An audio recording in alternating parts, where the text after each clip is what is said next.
Hey guys, welcome to my guide for the solo raid Brelshaza Gate 4. This video will give you all the tips and tricks needed to cover all the important mechanics as well as techniques to completing them easier. This guide is not an exhaustive guide going over every single attack pattern, but rather the major mechanics of the boss as well as common attack patterns that I think will definitely trip up new players and or one-shot you. Additionally, if there are any battle items that I think are useful, I will recommend you bring those as well. This gate is quite complicated, so don't be afraid to watch back the video and listen to parts slowly. Starting off for this gate, I would recommend bringing two specific battle items. The first one is the time stop potion, and the second one is the sprinter's robe. The reason why you want to bring the time stop potion is because the boss has a lot of mechanics that knock you off. Basically, every single pattern that has a yellow telegraph will knock you off the stage. And to avoid that, you want to either A, completely avoid it, or B, if you can't get out of the way, you can use the time stop potion to freeze yourself in space and not get knocked back or damaged by that attack. The second item, the sprinter's robe, is an item I'd recommend because the map is quite large and sometimes you're going to be forced to move to a certain part of the map as quickly as possible. We'll get into those details later, but just want to let you know that those two items are items that I would definitely recommend bringing for this gate. The stage that you are standing on will be very important in this fight, as you'll be interacting with it quite a bit. So I've drawn the stage on the screen, and as you can see, it is going to be a giant 3x3 grid. Keep this in mind as I'll be referring to this grid quite a bit throughout the entire fight.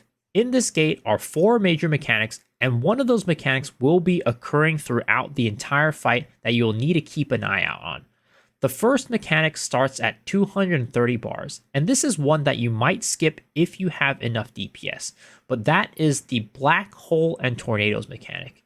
In this mechanic, Brelshaza will spawn a bunch of tornadoes on the map, and your job as a player is to dodge those tornadoes so that you get sent into another dimension to kill a black hole. If you don't kill the black hole will spawn into your dimension and start sucking you in and slowing you down, making it almost impossible to fight. Now, as I mentioned, if you can DPS the boss quickly enough, you either A, won't see it, or B, you could probably DPS through it to where you don't even see and feel the effects of the black hole. But in order to perform this mechanic successfully, if you do see it, you need to dodge the tornadoes that are coming out around the map. On your buff bar will be a buff that has 3 stacks on it. Every time you get hit by a tornado, you lose one of these stacks until you have 0. And when you have 0, you will not be able to go into the alternate dimension to kill that black hole. So please dodge those tornadoes as best as you can to make sure you can make it into the other dimension and complete this mechanic. This mechanic will also happen again later in the fight, so keep this in mind. The next mechanic is going to be the shapes mechanic, and this will happen at 212 bars. In this mechanic, Brelshaza will teleport to the center of the map and she will start throwing out a bunch of balls on the screen. There is a safe spot to not get hit by this, so be sure to stand here while she is doing this attack. After she finishes with this attack sequence, certain parts of the floor will light up and be danger zones. Your job is to not stand on those danger zones and get to the safe zones that are not lit up. In this mechanic, the safe zones will be in the 3 squares at the following clock positions: the 11 o'clock position, the 1 o'clock position, the 5 o'clock position, the 7 o'clock position, and the 0 position. After you successfully stand in the sequence of 3 safe zones, Brelshaza will come back down onto the floor and start throwing a bunch of orbs around the map again. Normally in the group version of this raid, you will have to stand right in front of her to see the shape of the player that pops up on the screen to figure out where to go. But since there's only one player in this mode, you don't have to worry about that at all. Just head to the first safe zone in the sequence and start following that sequence to finish this mechanic. If you stand on the wrong tiles at any point of this mechanic, unfortunately, it will be a lethal attack and you will die. One thing to note is that using the sprinter's robe during this mechanic will not result in any increased movement speed, as you are always going to be moving at maximum movement speed during this entire portion. After you successfully complete the mechanic, you will go and DPS her again as normal. At this point, if you are finding that your DPS is quite low, you can feel free to use the Sidereal Azena to keep up your damage uptime. But I would recommend for most players, if this is your first time, to hold Azena for now to see if it is even necessary, because if your damage is high enough, you will actually be using the Sidereal Shandi very shortly after this mechanic. The next mechanic happens at 188 bars, and this is the beginning of a mechanic that will be continuing to happen throughout the fight, and this is the meteors mechanic. At this point, Brelshaza will once again teleport to the center of the screen, and she will start a cutscene where you see meteors flying down from the sky. While this cutscene is going on, be sure to have your character head up to the 12 o'clock position of the map. After the cutscene ends, you will shortly be given a yellow circle around your character. This is to designate that a yellow meteor is going to be spawning and landing on top of you. When this meteor lands, it will destroy every single tile on the map that it hits, except for the center tile. And throughout this fight, if you destroy any more than 3 tiles at one time or the middle tile, this will result in a raid wipe. So at this point, you should be standing at the 12 o'clock position and hugging the edge of the map as closely as possible so you avoid destroying any unnecessary tiles. Stand in that position until the ring around your character disappears and immediately head towards the center of the map and avoid the yellow ring AoE that you will see as you are walking along the path to the center. That is the AoE of the meteor, and you do not want to get hit by that. Additionally, you want to avoid standing at the 11 position tile, the 12 position tile, and the 1 position tile, as all 3 of those tiles will be broken by the meteor. And if you are standing on a tile that gets broken, you are going to immediately fall to your death. If you perform this mechanic successfully, the top 3 tiles at 11, 12, and 1 o'clock will now be broken. This now starts a timer system where additional meteors will drop every single minute as the fight progresses. These meteors will be dropping in sets of 3. The first meteor will be blue, the second meteor will also be blue, and the third meteor will be yellow. This is where the health system of the tiles comes in. Each tile has 3 points of health. The blue meteors deal 1 point of damage to the tiles, and the yellow meteor just breaks it all and does 3 points of damage. So, starting with the blue meteor first, that will start spawning at the first minute after the yellow meteor drops. When that happens, you will again receive a blue circle around your character. Since this meteor only does 1 point of damage, it will not break any of the squares.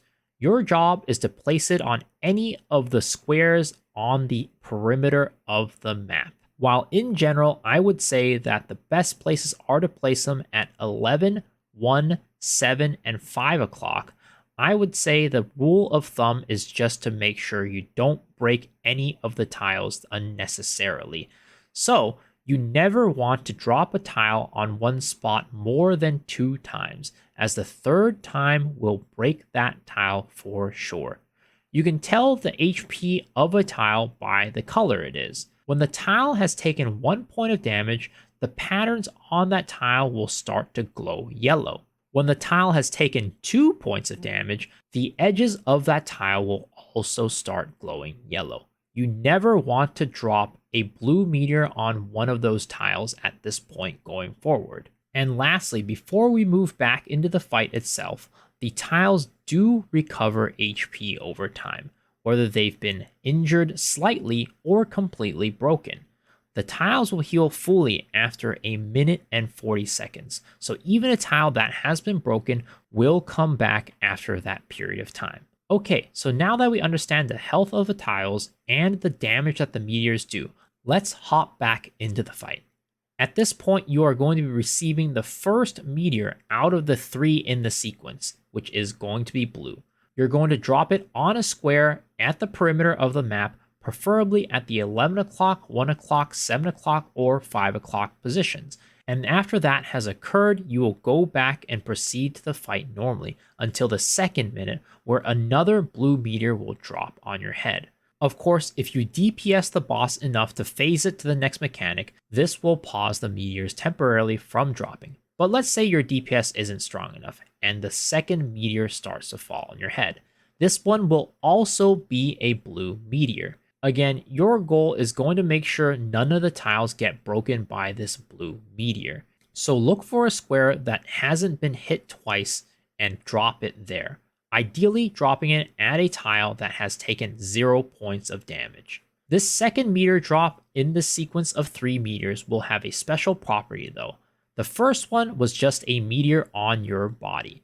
The second one will have a meteor targeting you as well, but in addition to that, there will be another meteor dropped at either the 11 o'clock position, the 1 o'clock position, the 7 o'clock position, or the 5 o'clock position that will destroy that tile completely, regardless of the health. This is why I recommended you to drop the meteor at either the 11 o'clock position, the 1 o'clock position, the 7 o'clock position, or the 5 o'clock position, because there's a chance that the broken tile just lands on the meteor spot that you placed beforehand, limiting the amount of damage taken by the tiles. Okay, so now you've placed 2 meteors and 1 tile is broken on the map. At this point, you will continue DPSing the boss, and if you don't phase the boss to the next mechanic within the next minute, the third meteor will drop, and this will be a yellow meteor. So, at this point, your job is to go stand at either the 12 o'clock position or the 6 o'clock position, depending on where the tile that was broken is placed. If the broken tile is either at 11 o'clock or 1 o'clock, you will run all the way up to the 12 o'clock position to the very tippy top and drop the yellow meteor there. And then after that, you will proceed to head to the center of the map.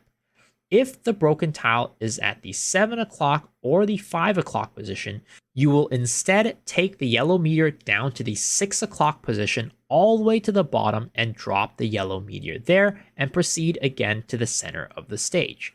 After this happens, the bottom 3 or the top 3 tiles will all be broken again and will start the recovery process. For most of us, this will probably be the last meteor that drops before you head into the next phase, which is the Shandi phase. When this mechanic starts, Brelshaza will again teleport to the center of the map and start a cutscene. Your job is to follow Brelshaza to the center of the map and wait for the cutscene to end. After the cutscene ends, a circle will appear on the map and various pizza patterns will appear on the screen. Your job is to not get hit by the edges of the slowly shrinking circle, and also not get hit by any of the pizzas. Now, the pizza patterns will be the same every single time, so all you need to do is find a safe spot and stand there and wait. The pizza pattern will explode twice, and after that second explosion, the map will zoom out and the circle pattern will stop closing in. At this point, you won't get hurt by the circle's edge anymore, and what you need to do is walk to the edge of the map. It doesn't matter which tile you stand on at this point, but just make sure to walk to the edge of one of the tiles. After that, the large Brelshaza at the edge of the grid will slam her arm down and hit the center of the stage. When this happens, a black hole will appear at the center of the stage. When the black hole appears, you will pop the sidereal Shandi to slow down time. This is very important for performing the next part of the mechanic. At this point, small black holes will appear on half the tiles on the screen. Additionally, red and yellow orbs of light will be flying towards the center, being attracted by the giant black hole in the middle. Your job is to go and find one of the small black holes and stand around that tile.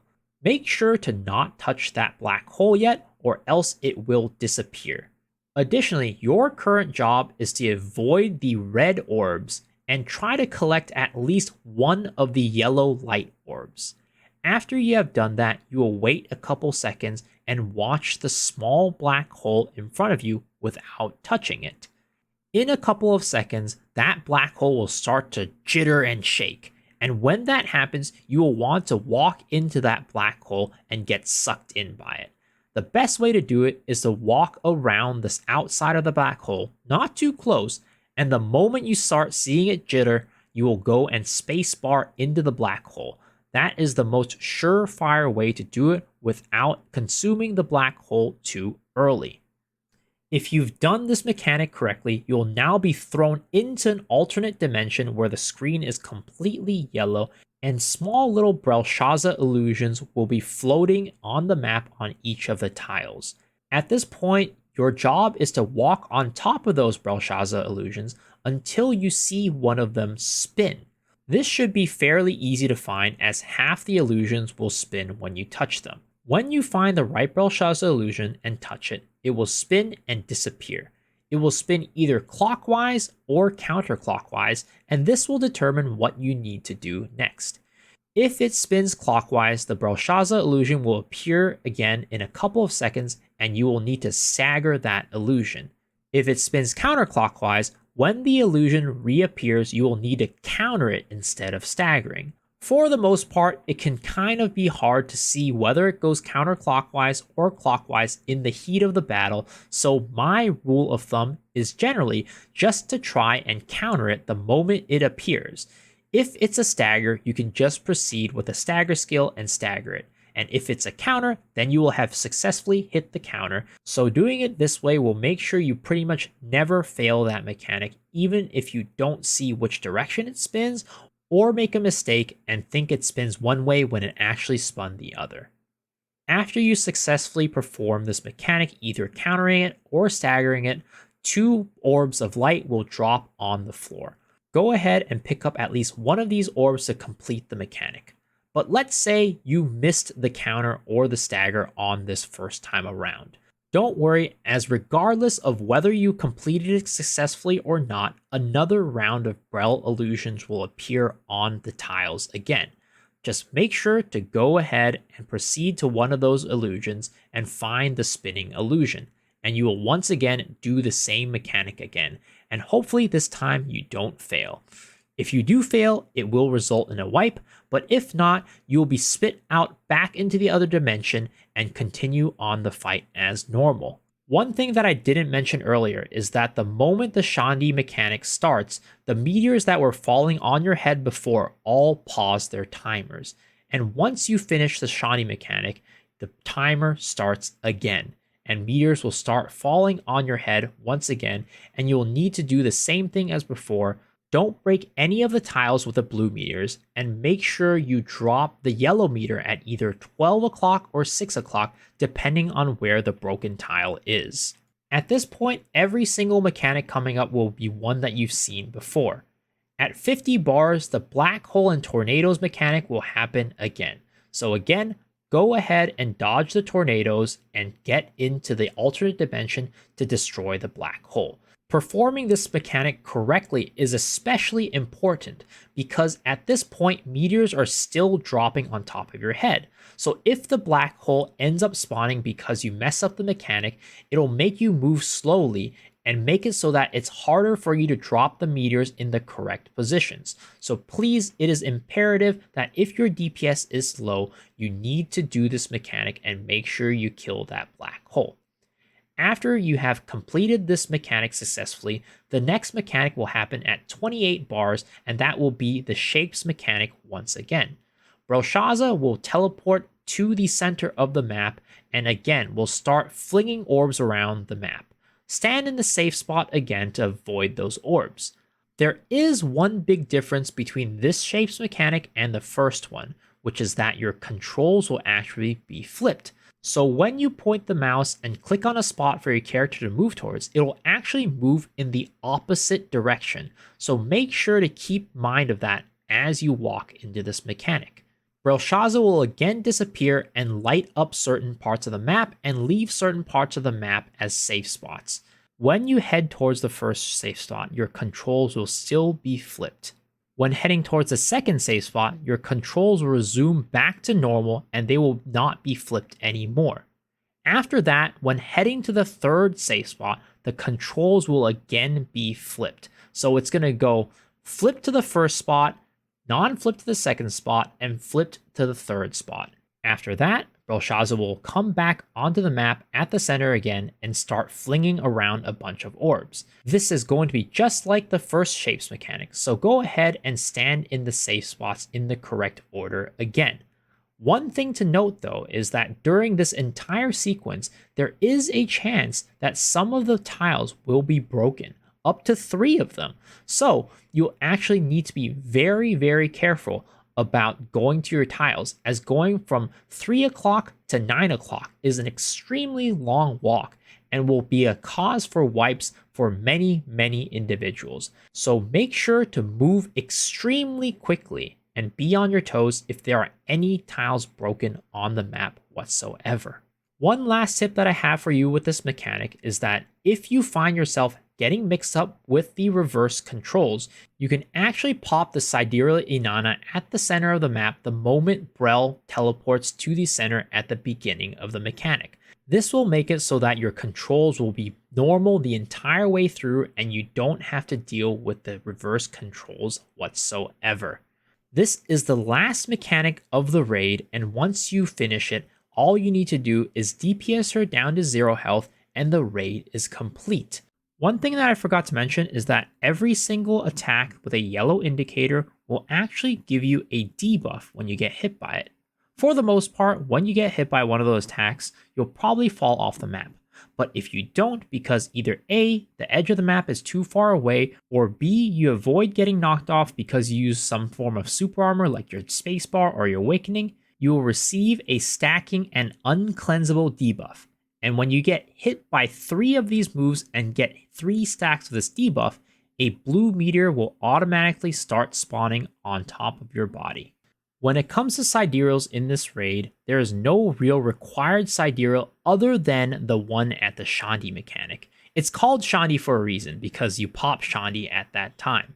Other than that, you can use a Zena for damage whenever you want. Just make sure you don't use a Zena too close to the Shandi mechanic, or else you will not have enough Sidereal gauge to pop Shandi during that mechanic, making it a ton harder to complete.